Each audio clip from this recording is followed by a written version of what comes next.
इस दुनिया में हजारों ऐसे लोग हुए हैं जो बहुत सक्सेसफुल हुए हैं। हम हजारों को छोड़ते हैं और कुछ चुनिंदा लोगों की बात करते हैं, जैसे Bill Gates, Albert Einstein, Abdul Kalam, Steve Jobs, Arnold, Michael Jordan, Henry Ford. कई सारे लोग हैं।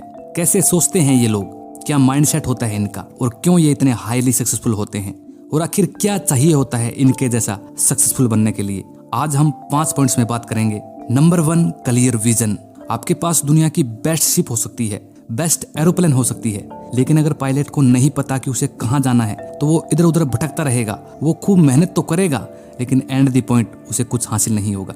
सबसे बड़ा की पॉइंट है हाईली सक्सेसफुल होने का, वो यही है क्लियर विजन। लाइफ में एक गोल होने से भी ज्यादा जरूरी है क्लियर विजन। जब हमें मंजिल का पता होता है ना, तब चलने में बहुत ही मजा आता है। आपका लक्ष्य आपको एकदम क्लियर दिखना चाहिए, तभी आपको एक क्लियर सक्सेस भी मिलेगी। आपको पता है लोग भटक क्यों रहे हैं, ना चाहते हुए भी वो ऐसी ऐसी चीजें कर रहे हैं जो कि वो नहीं करना चाहते, लेकिन ऑटोमेटिकली कर जाते हैं। कोई इंसान नहीं चाहता कि वो दिन भर फोन चलाता रहे, कोई ये नहीं चाहता कि उसका टाइम वेस्ट हो, लेकिन फिर भी वो कर जाते हैं। क्यों? क्योंकि उन्हें नहीं पता कि एग्जैक्टली करना क्या है।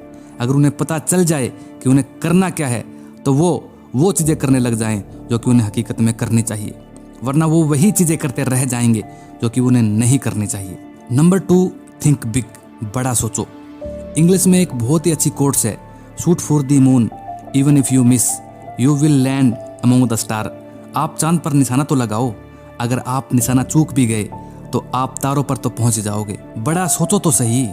आपने जो सोचा है, अगर वहां तक आप नहीं पहुंच पाए तो आप आखिर में वहां तक तो पहुंच जाओगे जहां तक पहुंचने का लाखों लोगों का सपना होता है। हर इंसान के पास चॉइस होती है कि या तो कुछ बड़ा सोचे, कुछ बड़ा करे, बड़ा बने, या फिर कुछ छोटा ही सोचकर छोटा बना रहे। सभी चॉइसेस आपके हाथ में है। इस दुनिया में कोई भी हाईली सक्सेसफुल हुआ है ना, इस दुनिया में कोई भी हाईली सक्सेसफुल हुआ है, उसकी सोच हमेशा बड़ी ही रही है। तो बड़ा सोचो, बड़ा करो और बड़ा बनो। Number 3, obsession for the goal. अपने लक्ष्य के लिए जुनून। अब आपने बड़ा तो सोच लिया है, आपका विजन भी बिल्कुल क्लियर है, लेकिन अगर उस गोल को पाने के लिए आपके अंदर जुनून नहीं है, पैशन नहीं है, अगर आप पैशनेबल नहीं है, तो आप हमेशा किसी के दबाव में आकर जबरदस्ती काम करोगे। थॉमस एडिसन हजारों बार फेल हुए, लेकिन कोई कैसे फेल हो सकता है इतनी बार? किसी भी काम में 2-3 बार फेल होने पर तो हमारी जान निकल जाती है, क्योंकि पैशन था कुछ डिस्कवर करने का, जुनून था कुछ कर दिखाने का। और अगर जुनून होता है ना, तो हम कितनी भी बार फेल क्यों ना हो जाए, कोई फर्क नहीं पड़ता। ये जुनून ही होता है जो आपको बिना अलार्म के सुबह उठने पर मजबूर कर देता है। अगर जुनून नहीं है ना आपके अंदर, तो आप सिंपल से सिंपल चीज को भी नहीं कर पाओगे। और जब जुनून होता है आपके अंदर, तो आप मुश्किल से मुश्किल काम को भी बड़ी आसानी से कर जाते हो। बस जुनून होना चाहिए, जुनून। Number 4, work hard in the right direction. Obviously highly successful होने के लिए स्मार्ट वर्क चाहिए, लेकिन smart work is required hard work, and hard work in the right direction. मेहनत तो गधा भी करता है और शेर भी करता है, बल्कि शेर के मुकाबले में गधा ज्यादा मेहनत करता है और शेर कम मेहनत करता है। मेहनत तो एक रिक्शा चलाने वाला भी करता है, और मेहनत मुकेश अंबानी भी करता है। मेहनत जरूरी है, लेकिन सिर्फ मेहनत से कुछ नहीं होता। आपको स्मार्ट बनना पड़ेगा, स्मार्ट वर्क करना पड़ेगा।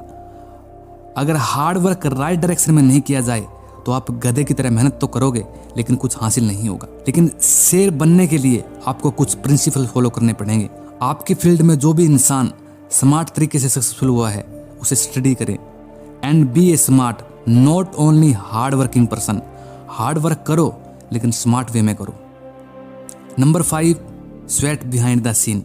बिहाइंड द सीन पसीना बहाओ। जो किसी को नहीं दिखता, वो खुद को और खुदा को दिखता है। सक्सेस तो पूरी दुनिया देखती है, लेकिन उसके लिए हमने कितना तपना पड़ा है, कितने पापड़ बेलने पड़े हैं, कितने जोखिम उठाने पड़े हैं, उसे देखने कोई नहीं आएगा, कोई भी नहीं। उस दिन जब बोल्ट ट्रेनिंग कर रहे थे और भागते भागते बहुत ज़्यादा थक गए थे, तो उनसे पूछा गया कि क्या यही रियलिटी है, जो कंपटीशन है वो रियलिटी नहीं है? उस वक्त उन्होंने कहा कि असली काम तो बिहाइंड द सीन होता है। कंपटीशन तो बहुत आसान है, असली काम तो बिहाइंड द सीन पूरा होता है। उस दिन 100 मीटर की रेस बोल्ट ने 9.58 सेकंड में पूरी की थी, लेकिन उस 9.58 सेकंड की रेस को पूरी करने के लिए कितने साल मेहनत करनी पड़ी थी, उसे कौन देखने आता है? और वहीं से तो आती है ये स्पीड। मेहनत जो होती है ना, वो अकेले में होती है, कोई देखने नहीं आएगा आपकी मेहनत को। और अगर कोई आएगा भी, तो आपकी केयर नहीं करेगा। क्यों करेगा कोई आपकी केयर? अगर आपको अपनी केयर करनी है तो बिहाइंड द सीन पसीना बहाओ। एक कोट्स मुझे बहुत ही पसंद है, मेहनत इतनी खामोशी से करो कि आपकी कामयाबी शोर मचा दे।